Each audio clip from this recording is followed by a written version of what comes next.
तो हाँ प्यारे बच्चों नमस्कार। फाइनली राजस्थान बोर्ड कक्षा 12 इतिहास हिस्ट्री का जो पेपर है वो फाइनली आज हो चुका है। इस वीडियो के अंदर इस पूरे पेपर का सॉल्यूशन, पूरे पेपर की फुल आंसर की इस वीडियो के अंदर मैं आपको बताने वाला हूँ। तो वीडियो को आपको कंप्लीट देखना है। और आपका पेपर कैसा हुआ, आपने 70 में से कितने नंबर का स्कोर किया, आपका पेपर ईजी था या हार्ड था, तो ये आप सभी बच्चों को कॉमेंट बॉक्स में जरूर बताना है। तो पूरे पेपर का फुल सॉल्यूशन, पूरे पेपर की जो फुल आंसर की है वो आपको एक साथ इस वीडियो के अंदर मिलने वाली है। तो वीडियो को आपको एंड तक देखना है। तो जैसा कि आप देख सकते हैं पेपर है वो पेपर में टोटल आपको 7 प्रश्न पूछे गए थे और 70 नंबर का पूर्णांक था। तो 70 में से कितने नंबर आपके पेपर में बन रहे हैं तो ये आपको कमेंट बॉक्स में बताना है। कक्षा 12वीं अर्धवार्षिक परीक्षा 2025-26 का ये पेपर है, जो इतिहास का पेपर है, हिस्ट्री का पेपर है और ये पेपर आज हुआ है आपके 24 नवंबर को। इस पेपर का फुल सॉल्यूशन, पूरे पेपर की आंसर की आपको इस वीडियो के अंदर मिलने वाली है। तो साथ साथ में आप मिलान कर सकते हैं कि कौन सा क्वेश्चन आप करेक्ट करके आए हैं, कौन सा क्वेश्चन आप रॉन्ग करके आए हैं। तो सबसे पहले आपको खंड ए सेक्शन ए आपको दिया गया था जिसमें आपके बहुविकल्पी प्रश्न थे और टोटल 18 प्रश्न आपको बहुविकल्पी पूछे गए थे। तो पहला प्रश्न आपको पूछा है यहाँ पर कि भारतीय पुरातत्व का जनक वो किसे कहा जाता है। तो भारतीय पुरातत्व का जनक वो किसे कहा जाता है, कनिंघम को कहा जाता है। तो इसमें बे ऑप्शन आपका करेक्ट होगा। अगर आप इसमें बे ऑप्शन करके आए हैं तो ये आपका एकदम सही है। दूसरा प्रश्न है आपके कि प्रयाग प्रशस्ति की रचना है वो किसने की थी। तो प्रयाग प्रशस्ति की रचना है वो आपके हरिसेन ने की थी। तो इसमें बे ऑप्शन आपका करेक्ट होगा। और तीसरा प्रश्न है आपके कि प्रभावती गुप्त वंश है वो किससे संबंधित थी। तो प्रभावती गुप्त है वो किस वंश से संबंधित थी। तो इसका सही उत्तर आपके स वाला ऑप्शन होगा, वाकाटक गुप्त। और प्रश्न संख्या 4 है आपके कि जैन धर्म के अनुसार महावीर स्वामी के कौन से तीर्थंकर थे। तो इसमें आएगा आपके ए ऑप्शन यानी 24वें। तो ए ऑप्शन अगर आपने इसमें किया था तो ये आपका बिल्कुल करेक्ट आंसर है। उसके बाद में 5वां प्रश्न आपको दे रखा है कि किताब उल हिंद निम्न में से किन विषयों पर एक विस्तृत ग्रंथ है। तो 5 नंबर प्रश्न के अंदर आपके द ऑप्शन होगा यानी उपरोक्त सभी। उसके बाद में 6ठा प्रश्न दे रखा है कि निजामुद्दीन औलिया के शिष्य कौन थे। तो निजामुद्दीन औलिया के जो प्रिय शिष्य थे वो अमीर खुसरो थे। तो ए ऑप्शन आपका क्या होगा, इसमें करेक्ट होगा। उसके बाद में नेक्स्ट है आपके प्रश्न संख्या 7 आपको दे रखा है कि कृष्ण देव राय का संबंध है वो किस राजवंश से है। तो कृष्ण देव राय का संबंध है वो कौन से राजवंश से है, तुलु राजवंश से है। तो इसमें बे वाला जो ऑप्शन है वो आपका क्या होगा, करेक्ट होगा। उसके बाद में यहाँ पर 8वां प्रश्न दे रखा है कि मुगल काल में गांव की पंचायत का मुखिया है वो क्या कहलाता था, मुकदम कहलाता था। तो ए ऑप्शन आपका करेक्ट होगा। और 9वां प्रश्न है आपके कलकत्ता में चिड़ियाघर की स्थापना किसने की थी। तो कलकत्ता में चिड़ियाघर की जो स्थापना है वो किसने की थी, बुकानन ने की थी। तो स ऑप्शन आपका क्या होगा, करेक्ट होगा। और प्रश्न संख्या 10 है, प्रश्न संख्या 9 के अंदर मेरे को भी डाउट लग रहा है तो आपको आंसर बताना है कि बुकानन होगा या फिर मार्शल होगा या फिर बर्नियर होगा या फिर कनिंघम होगा। तो इसका सही उत्तर है वो आपको कमेंट बॉक्स में बताना है। जो स्टूडेंट सबसे पहले कमेंट बॉक्स में आंसर बताएगा उसका कमेंट पिन किया जाएगा।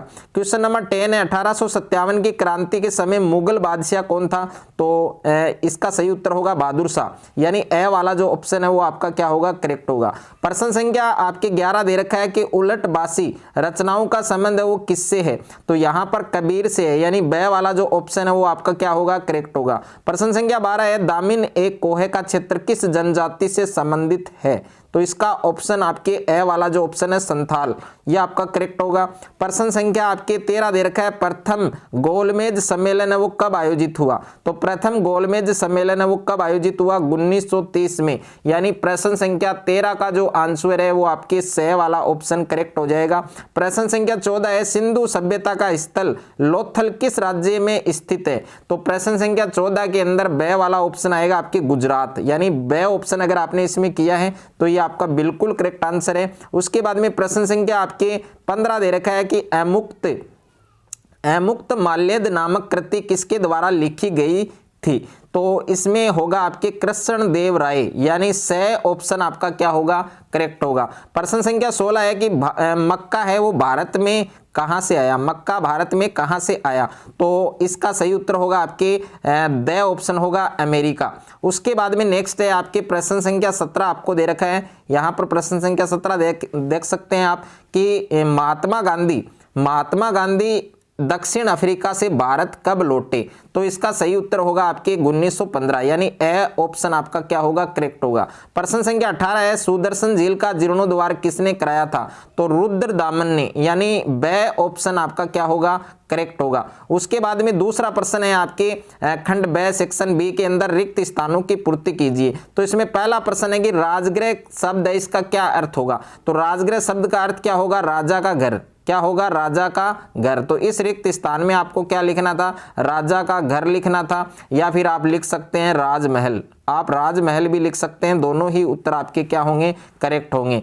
ओके, उसके बाद में दूसरा प्रश्न है आपके महाभारत की जो रचना है वो कौन सी भाषा में लिखी गई, तो महाभारत की जो भाषा है आपके महाभारत है वो कौन सी, महाभारत की जो रचना है वो कौन सी भाषा में लिखी गई थी, संस्कृत भाषा में लिखी गई थी। तो इसका सही उत्तर क्या होगा आपके संस्कृत होगा। तो इस रिक्त स्थान में आपको क्या लिखना था, संस्कृत लिखना था। उसके बाद में नेक्स्ट है आपके तीसरा प्रश्न है कि जैन व बौद्ध ग्रंथों में महाजनपदों का उल्लेख है, तो कितने महाजनपदों का उल्लेख है, 16, तो इस रिक्त स्थान में 16 लिखना था।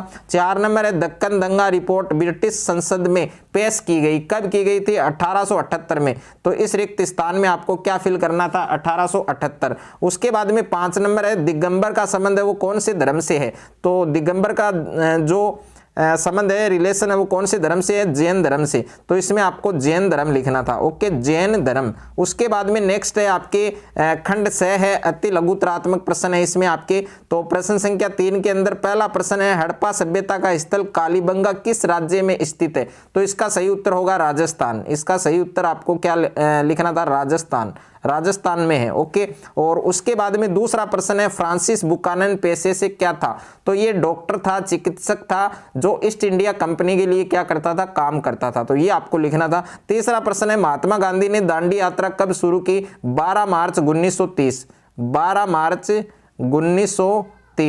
मार्च 1930 में शुरू की थी। उसके बाद में नेक्स्ट है आपके 4 नंबर की संविधान सभा के समक्ष उद्देश्य प्रस्ताव है वो कब प्रस्तुत किया गया, तो 13